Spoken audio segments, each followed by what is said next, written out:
All right, today I'm here with Rudy Upshaw. Rudy is a 25-year veteran, or 25 years plus veteran of the financial world in business loans, business banking, and personal financial and business financial coaching. Tell us a little bit about yourself. Start anywhere you want to start. Some people don't start all the way back to childhood. Some people had some painful childhood stuff, right? But anywhere you want to start where you who are you? What are you about? What do you stand for? And why should our audience be really interested in what you're up to?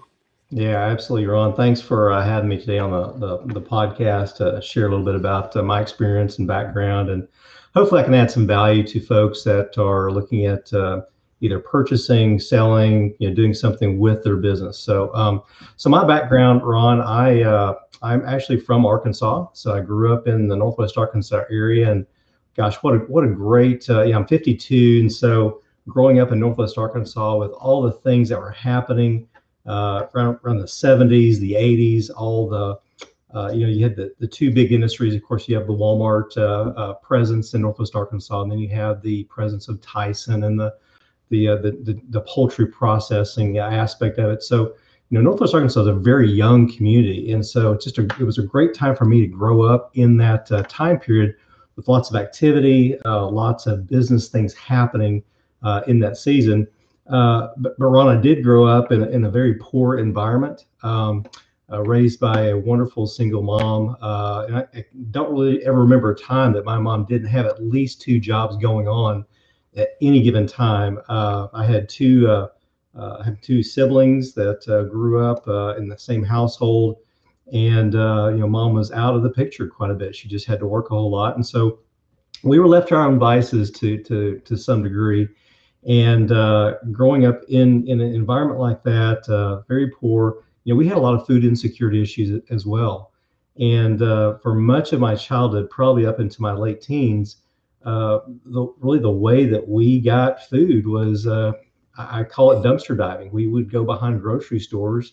We would jump in the dumpsters to get food product, and we would bring that home, and that's kind of what we lived on for much of our lives. And so, given that whole scenario, I kind of grew up with a little bit of a fear mentality, a scarcity mentality, and through that whole process, though, it also gave me a really strong empathy for people that struggle with money, that maybe don't really have the skills, haven't had the education, or just haven't flat out had the mentoring to walk through financial situations, both with their personal money, but also with their business funds.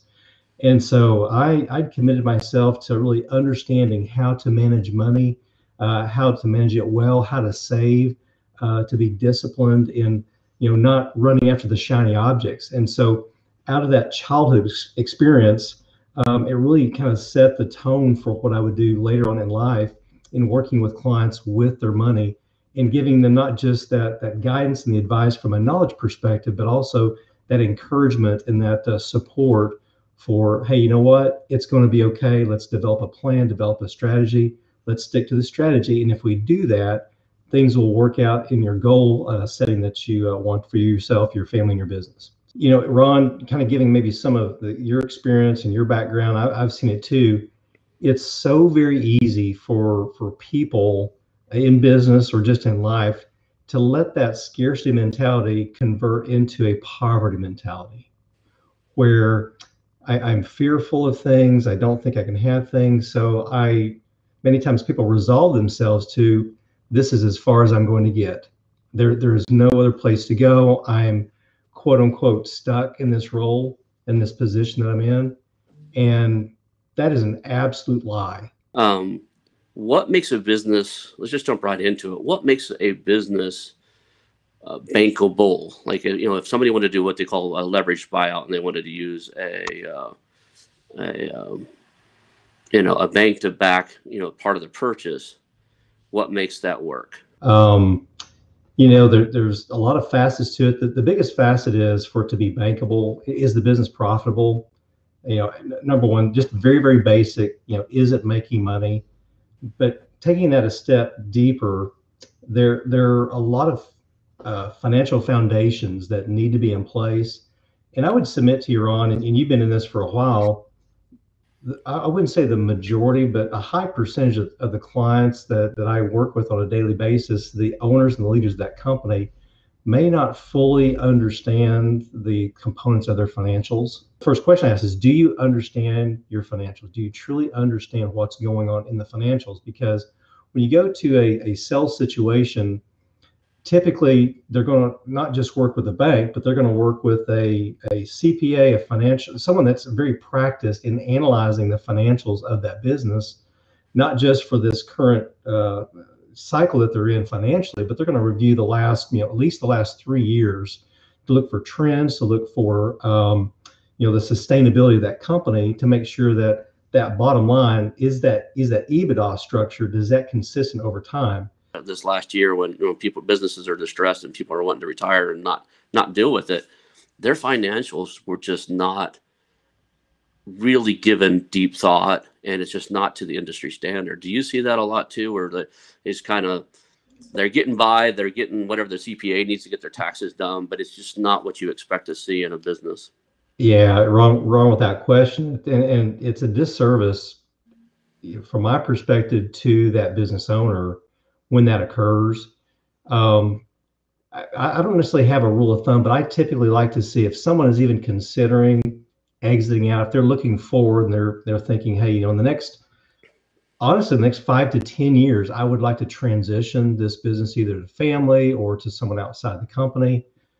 What's one common myth in your profession or in the financial institution that you wish just didn't exist, as far as like just one myth or one thing you come across in your coaching on a regular basis? I think I know one that I heard you say earlier, but what's the one thing I wish this would just go away? It doesn't exist. It's not true.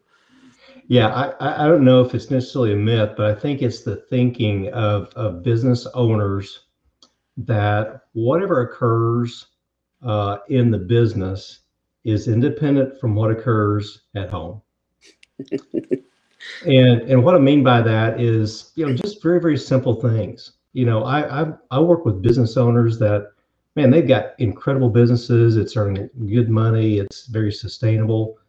But the business owner is not paying their personal bills on time, right?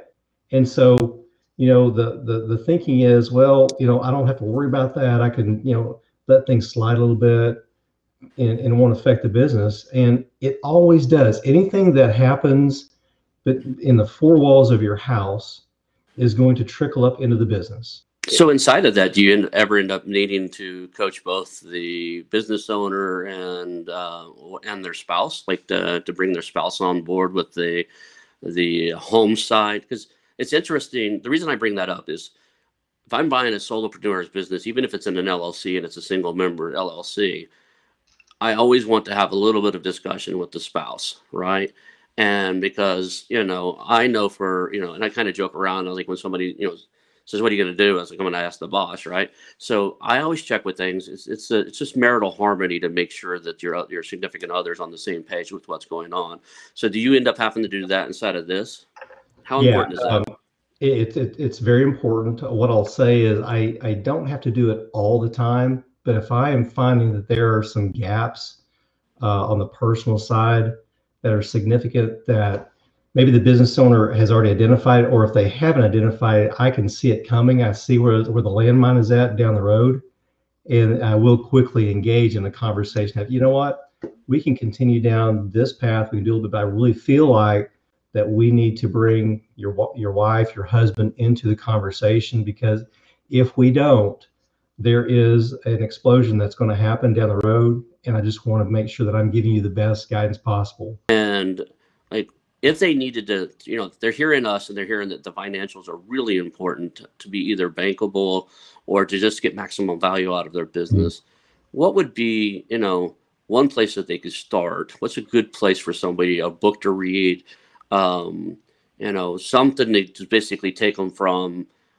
I don't know what I don't know, to being ready to be even coached by a guy like you, or present their business to a guy like me? Is there some resource that you'd like to point people to get them started? There's a ton of resources out there, Ron, and I've read a lot of them, and they all have a different perspective of things, and it's so easy to overwhelm the overwhelmed.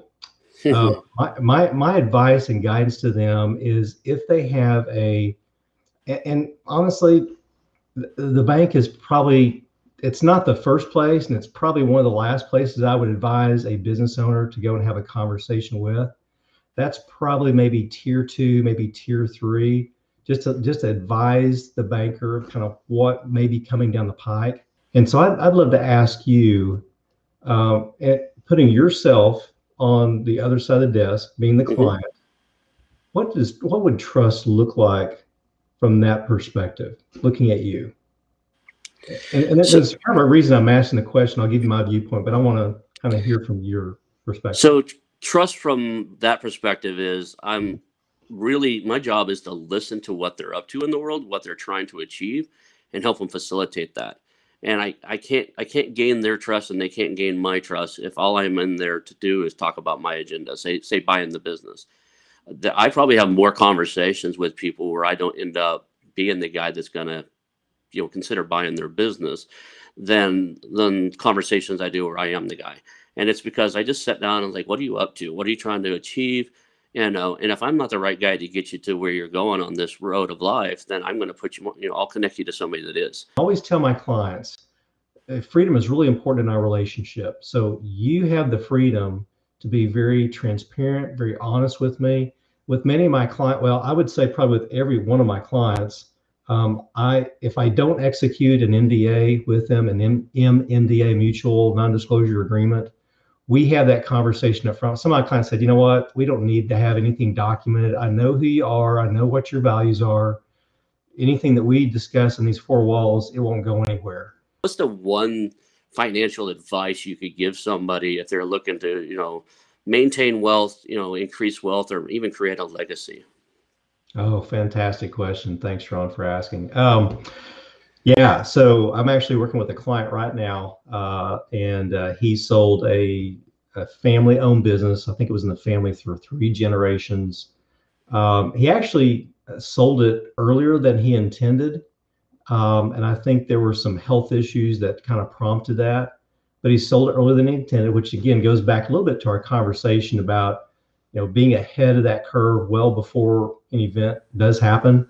But he ended up with quite a bit of money, and he's asking those questions right now. What do I need to do with it? And so the first piece of advice that I would have for someone that has actually transacted, that's actually sold, just sit for a while. Don't change a thing. Continue the lifestyle that you're in, and go through that interview process with several folks to talk about the situation of what's occurred. I mean, when I say several folks, I don't mean 20 people. I mean a handful of folks that, again, that you trust, that you have an experience with, and let them have that information so that they can be, just processing it, giving you some thoughts, some recommendations to consider, but don't make any decisions for probably at least 6 months to a year before you really make some firm, hard decisions, if you can wait that long.